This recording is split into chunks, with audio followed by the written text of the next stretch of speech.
dia, meu amigo e minha amiga. Dia 29 de dezembro, estamos chegando no final do ano. Mais um pouquinho, vamos estar virando o calendário para 2023. Que bom estar com você aqui no nosso devocional. Convido você a guardar esse tempo diário, todos os dias, meditarmos juntos na Bíblia, a palavra de Deus, até que a palavra venha morar, habitar, governar sobre nós. Quando Jesus voltar, a própria palavra irá governar a terra. Mas até esse dia, ela já governa o nosso coração. Então nós entregamos nosso coração ao Senhor todos os dias. Pedimos a graça, a sabedoria, a direção dele e ele está conosco. E hoje vamos continuar meditando nesse livro maravilhoso que é a segunda carta de Paulo a Timóteo. Estamos nesta série de pai para filho. Se você não ouviu os episódios anteriores, eu convido você a ouvir. Eu tenho certeza que Deus vai abençoar, vai falar com você. Tenho certeza que o Senhor vai renovar a sua vida, as suas forças por meio dessa palavra. 2 Timóteo, capítulo 2, versículo 1 em diante, é o que nós vamos ler. Diz assim: quanto a você, meu filho, fortifique-se na graça que está em Cristo Jesus. E o que ouviu de mim na presença de muitas testemunhas, isto mesmo transmita a homens fiéis e também idôneos, para instruir a outros. Olha só, vou ler de novo. Quanto a você, meu filho, fortifique-se na graça que está em Cristo Jesus. E o que você ouviu de mim na presença de muitas testemunhas, isto mesmo transmita a homens fiéis e também idôneos, para instruir a outros. Eu acho muito linda a forma com que Paulo trata Timóteo. Ele chama de meu filho. Por isso que nós estamos chamando essa série do devocional de pai para filho. Também mostra o carinho que Deus tem por nós. O apóstolo João, ele escreve as suas cartas e ele nos chama de filhinhos. Ele diz: filhinhos amados. Deus nos enxerga como filhos, mas também Deus nos chama a termos filhos espirituais. O que é um filho espiritual? É uma pessoa que a gente adota espiritualmente em oração, é uma pessoa que a gente ensina a palavra, é uma pessoa que a gente cuida espiritualmente. É a base do que a gente chama de discipular. Discipular é fazer discípulos. E um discípulo não é apenas alguém que ouve um dia uma palavra que damos e talvez se torne um adepto à fé cristã. Um discípulo é alguém que nós convidamos para andar mais perto de nós. E eu posso dizer uma coisa: todo cristão, todo aquele que já recebeu Jesus e está andando um pouquinho com Deus, já tem condições de fazer discípulos. Porque com certeza existem outras pessoas que estão bem mais longe e você já tem algo para compartilhar. Esses filhinhos espirituais podem ser seus amigos de escola, de trabalho, pode ser seus amigos de rua, vizinhos. Esses filhos espirituais podem ser pessoas que você conheceu e pessoas que Deus vai aproximar de você. Então o que você faz? Você simplesmente decide intencionalmente se importar com essas pessoas. Você decide intencionalmente se envolver com essas pessoas. Você decide intencionalmente gastar o seu tempo e cuidar. Veja que Paulo estava longe de Timóteo. Timóteo estava numa região e Paulo estava lá em Roma, preso numa cadeia. Ainda assim, Paulo emprega um grande esforço para escrever cartas para Timóteo. Ou seja, nem mesmo a distância pode separar um pai de um filho espiritual. Isso também fala sobre nossos filhos biológicos. Porque eu sempre digo que você que tem filhos biológicos, né? Você que tem filhos, filho, filha, esses devem ser os seus primeiros filhos espirituais. Porque Deus deu para você essas pessoas. Esses é óbvio que você tem que ser um pai espiritual, uma mãe espiritual. Porque são pessoas que Deus deu para você. E a Bíblia diz que eles são herança do Senhor. Ou seja, um dia você vai deixar, quando você morrer, a herança que você vai deixar para Deus são os seus filhos. Então você tem a responsabilidade de ensinar o Evangelho e de cuidar da vida espiritual dos seus filhos, guiando eles para um caminho de santidade, de bondade, um caminho de entrega ao Senhor.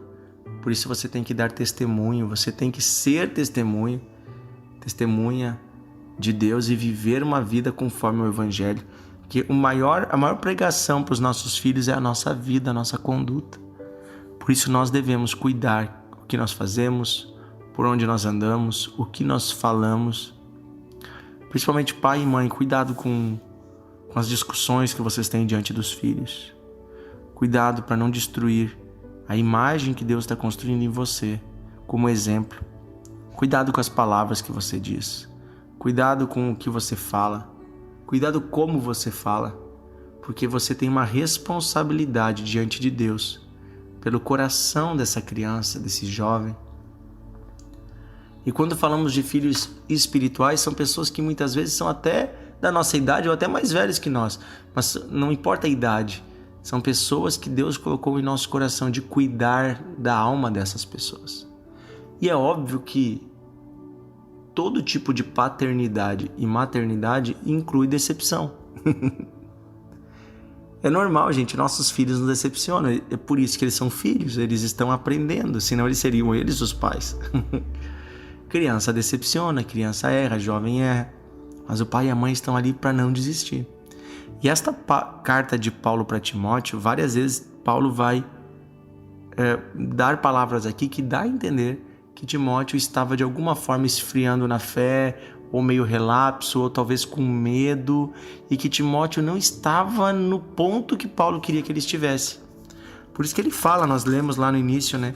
Reaviva o dom, guarda o depósito, mantenha as suas palavras, né? E aqui nós vemos ele dizendo fortifica-te, ou seja, fique mais forte, meu filho. Tô vendo você meio fraco, mas fortifica-te, anima-te na graça que está em Cristo. O que é a graça? É o favor não merecido, ou seja, nós não merecemos, mas Cristo renova em nós a sua graça, o seu amor, e podemos andar por esta graça todos os dias. Não é pelos nossos méritos, não é pelo contexto do que vemos com nossos olhos, mas é pelo amor de Deus que está em nós. Então hoje eu quero incentivar você a se comprometer com filhos espirituais. Isso é um desafio na sociedade que nós vivemos hoje, porque a sociedade é muito, muito egoísta, muito individualista. Cada um cuida de si. Como diz aquele ditado, é cada um por si e Deus por todos. Gente, não é assim que está na Bíblia. A Bíblia diz que é cada um pelo outro e Deus por todos.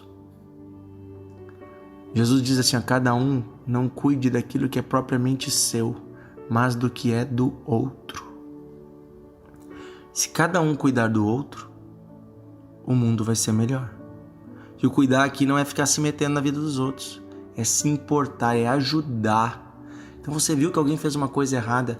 Um pai espiritual, ele não expõe o erro do filho. Ele não fica humilhando. Um pai, uma mãe espiritual, sabe o que faz? Vai lá e chama o filho e diz, filhinho, vem cá, o que tu fez não tá certo, mas eu me importo contigo. Por favor, muda, vai lá, corrige isso, antes que os outros vejam, antes que se torne motivo de vergonha, antes que você tenha um prejuízo. Esta é uma postura espiritual. Não ficar fazendo fofoca. Ah, tu não sabe o que foi feito. Ah, o fulano fez isso, fez aquilo. Gente, daí você não está mostrando amor. Você está mostrando arrogância. Isso é pecado, gente. Fofoca é pecado. Sabia disso? As pessoas que ficam fazendo fofoca estão em pecado. Quero incentivar você hoje a viver uma vida de entrega ao próximo. Cuidando de pessoas, ensinando pessoas, mostrando o quanto Deus as ama através da sua vida. As nossas vidas são demonstrações do amor de Deus, demonstrações da fidelidade de Deus. Nós precisamos nos envolver com pessoas. Ore, se você diz assim, pastor, mas eu nem sei direito o que ensinar para alguém. Eu tenho certeza que tem coisas na sua vida que você já pode ensinar. Eu nunca vou esquecer do caso de uma senhora. Anos atrás, eu estava num culto à tarde na igreja, e uma senhorinha chegou assim, ela disse, pastor, eu quero ver se eu não estou em pecado. Eu disse, mas o que houve, irmã? É que é o seguinte, eu só estou há 2 meses aqui na igreja. Faz 2 meses só que eu me converti. E Jesus me curou da depressão. Eu vivia com medo, eu vivia deprimida, tomava um monte de remédio, Jesus me curou. Eu estou liberta. A palavra entrou e mudou tudo. Eu não sei explicar, mas mudou tudo. E daí eu disse, tá, irmã, mas o que você acha que você está errando? Ela disse, não, é o seguinte, eu não sei se eu posso fazer o que eu estou fazendo. Eu disse, tá, o que você está fazendo? Isso é o seguinte, eu não consigo ver alguém passando por algo parecido e não fazer nada. E tinha uma moça na parada de ônibus, uma senhora, eu via ela todo dia ali. E daí quando eu ia pro trabalho, esses dias ela não tava. Eu perguntei pro pessoal da parada o que aconteceu com a vizinha. Eu não sei. Eu fui lá na casa dela. Cheguei lá, ela disse que fazia 3 dias que ela não saía de casa, que ela estava deprimida. E aí eu disse para ela, Jesus mudou a minha vida, se você quiser eu vou orar por você. E ela disse, por favor, ore. E aí eu fui lá, pastor, e eu botei a mão em cima dela e orei. E a partir desse dia eu comecei a visitar ela, e ela voltou a pegar o ônibus, a ir trabalhar. E agora nós estamos amigas, eu vou lá. Só que ela quer que eu ensine a Bíblia para ela, e eu não sei por onde começar. Será que eu estou fazendo errado, pastor? Eu não sou uma pastora. Será que eu estou em pecado fazendo isso? Eu disse, não, irmã. Você está fazendo a coisa certa. O que você está fazendo é o que todo cristão devia fazer. Gente, essa senhora estava só 2 meses na igreja. E já entendeu que ela precisava se importar com a vizinha que estava doente, que estava mal. E ela foi lá e ela deu para essa mulher o que ela tinha. Ela disse, olha, Jesus me curou disso. Seu testemunho é a melhor coisa que tem.